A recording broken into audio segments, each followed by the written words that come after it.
Kita seorang anak muda dengan batu zamrudnya. Ada seorang anak muda di Mekah, kisahnya. Anak muda ini di zaman dulu tabi'in, rajin ibadah, Masya Allah, ahli ibadah. Habis sholat dulu di Masjid Haram, dia keluar dari masjid. Di halaman masjid dia temukan ada kantong. Kantong itu kain berwarna biru. Dia lihat, kemudian diambil sama dia, dibuka. Ternyata dalamnya ada batu zamrud. Batu zamrud mahal dan cukup besar batu itu. Maka sunnah Nabi SAW, kalau kita temukan sesuatu, iklankan, gitu kan?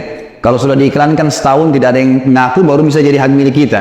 Orang ini berdiri di atas batu teriak, wahai penduduk Mekah, saya menemukan ini nih, kantong. Siapa pemiliknya? Nggak ada orang nyaut. Padahal di situ banyak pedagang-pedagang tuh. Ini luar biasa. Kita juga bisa tahu bagaimana keimanan pada saat itu ya. Di Indonesia nggak usah diiklanin, nggak hilang, gitu kan? Ini diiklankan, tidak ada yang mengaku. 2 kali dia teriak, wahai penduduk Mekah, saya temukan kantong. Siapa pemiliknya? Nggak ada yang nyaut. 3 kali, sampai 10 kali diiklanin sama dia. Nggak ada yang datang mengaku. Lalu dia bilang, wahai penduduk Mekah, kan ini orang-orang sekitar itu tahu dia tinggal dekat masjid dan rumahnya dia sering ke masjid, dari orang tahu kenal dia. Maka dia bilang, kalian tahu rumah saya, kalau ada yang nanya kantong yang hilang, tunjukkan rumah saya. Ini waktu duhur. Subhanallah, menjelang waktu asar, hampir waktu sholat asar, ada satu kakek-kakek datang, kemudian naik di batu yang sama tuh. Teriak kepada penduduk Mekah, wahai penduduk Mekah, adakah yang menemukan kantong saya? Kalau ada yang temukan kantong saya akan berikan hadiah 500 dirham. Banyak sekali. Ini bisa belasan juta kalau sekarang, mungkin puluhan juta. Maka ada 2 kali, 1 kali belum ada yang nyaut, 2 kali, 3 kali dia sampaikan, ada yang temukan kantong saya kasih 500 dirham.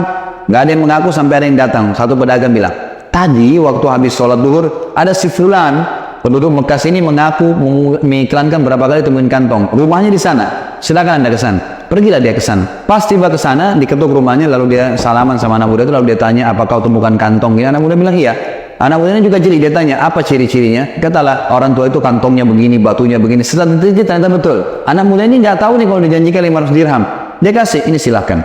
Allah sudah ya kembalikan kepada Anda amanahnya. Ini kebetulan saya temukan. Orang tua ini pikir anak muda ini tahu. Dia pun mengeluarkan 500 dirham, dikasih. Anak muda itu bilang, apa ini? Dia bilang, ini balasan. Kamu kan menemukan kantong saya. Saya sudah niat mau kasih. Kata anak muda itu, tidak. Saya hanya kembalikan karena Allah. Nggak ada urusan ini sama saya, masalah uang. Dia bilang, pokoknya ambil. Saya sudah kasih. Anak muda bilang, tidak. Kata orang tuanya, dia cerita, anak muda itu saya pertama kali temuin dalam hidup saya seperti itu. Imannya luar biasa. Nggak mau terima balasan. Nggak mau. Pokoknya karena Allah, ya sudahlah. Gitu kan. Kata orang tuanya, saya keluar dari rumahnya, saya tidak tahu apa-apa. Ringkas cerita, 3 bulan setelah itu, anak muda ini tiba-tiba merasa di Mekah agak sedikit himpit ekonomi dan dia ingin keluar dari kota Mekah. Keluarlah dia ke Jeddah. Sekarang Jeddah ada pelabuhan dari zaman Umar bin Khattab, sudah ada dulu ya. Maka bahkan dari zaman Quraisy, Umar bin Khattab berkembang. Maka orang muda ini ke sana naik kapal, ingin merantau lah, cari rezeki nanti kembali ke Mekah. Di tengah lautan, kapalnya dihantam dengan ombak yang besar sampai hancur. Dan anak muda ini pun sempat selamat karena bertahan di atas satu papan pecahan kapal. Dia bangun menjelang subuh, terdampar di sebuah pulau. Waktu dia bangun, dia lihat sudah menjelang subuh dan ada di pinggir pantai itu ada masjid. Masjid ini sudah kotor, ada berlawa-lawa gitu. Dia pun bangun dalam kondisi tubuhnya lemas dan juga dia basah semua. Tapi dia sudah dekat subuh. Dia masuk masjid, tidak ada orang. Dibersihin lah masjid itu sama dia. Kemudian pas masuk waktu subuh, zaman dulu orang bisa lihat dari cahaya langit gitu kan, cahaya matahari. Maka dia pun azan. Waktu dia azan, masyarakat sekitar masjid datang. Dia basah bajunya, ditanya, kamu ini siapa? Dia bilang, saya musafir, gitu kan, dan saya terlantar, kapal saya tenggelam, saya terdampar. Dikasih dia baju, kemudian dia disuruh jadi imam. Lalu dia imam sholat, suaranya bagus. Memang ini orang penuntut ilmu, anak muda ini. Ada hafalannya beberapa surah Al-Quran. Ringkas cerita, tinggal dia 3 bulan di pulau itu. Karena masyarakat itu bilang, maukah kau jadi imam sini? Karena imam kami sudah meninggal dunia. 3 bulan yang lalu dia meninggal.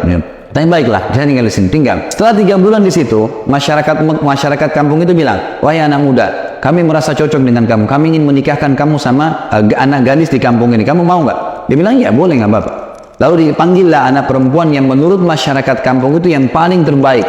Anak perempuan yang paling terbaik. Datang bercadar. Begitu datang ke dalam masjid, ini anak muda di mihrab, perempuan duduk di depannya untuk dilihat wajahnya. Tiba-tiba laki-laki ini kaget, si anak muda ini, karena di leher perempuan itu ternyata ada kalung, ada batu zamrudnya, dan dia lihat ini batu persis seperti batu yang dia temukan beberapa bulan lalu di Mekah. Maka dia lihat terus batu itu. Maka masyarakat itu bilang, hai anak muda, kau zalimi perempuan ini. Kami datangkan untuk kamu lihat wajahnya, bukan permatanya. Maka dia bilang, saya punya kisah dengan batu ini, kata anak muda itu. Batu itu begini, ceritain. Ini cerita 6 bulan lalu nih. Karena kan dia 3 bulan setelah pisah sama orang tua itu, dan 3 bulan tinggal di pulau, sudah 6 bulan. 6 bulan lalu saya pernah temukan ini, diceritain sama dia kain, saya ketemu orang tua. Begitu dia bilang orang tua, masyarakat satu masjid semuanya takbir. Allahu Akbar. Kaget dia, kenapa kalian bertakbir? Kata mereka, apa kamu tahu siapa orang tua itu? Yang kamu kembalikan, yang kamu tidak mau ambil dirham dan kau ambil, kembalikan batu permatanya. Dia bilang, saya tidak tahu. Kata mereka, itu ayahnya anak perempuan nih, ayahnya anak perempuan ini, dan dia adalah pimpinan kami di pulau ini, dialah imam masjid kami yang sudah meninggal, dan dia waktu pulang dari Mekah, dia menceritakan kepada kami tentang kebaikan kamu, dan dia sempat berdoa sebelum meninggal. Dia bilang, ya Allah, jadikanlah anak muda di Mekah itu jodoh anak saya. Maka akhirnya menikah. Setelah menikah, anak muda dia cerita, dia bilang, maka saya waktu menikah sama istri saya, maka saya sama istri saya jadi pemilik batu itu, permata itu. 3 bulan setelah menikah, dia bilang istri saya meninggal, maka saya menjadi pewaris satu-satunya batu Zamrud. Batu yang tadi dia kembalikan karena Allah, Allah jadikan dengan caranya menjadi haknya dia. Subhanallah. Jauh naik kapal segala sampai ke sana, ini jadi haknya dia. Begitulah orang kalau bertakwa kepada Allah Subhanahu wa ta'ala.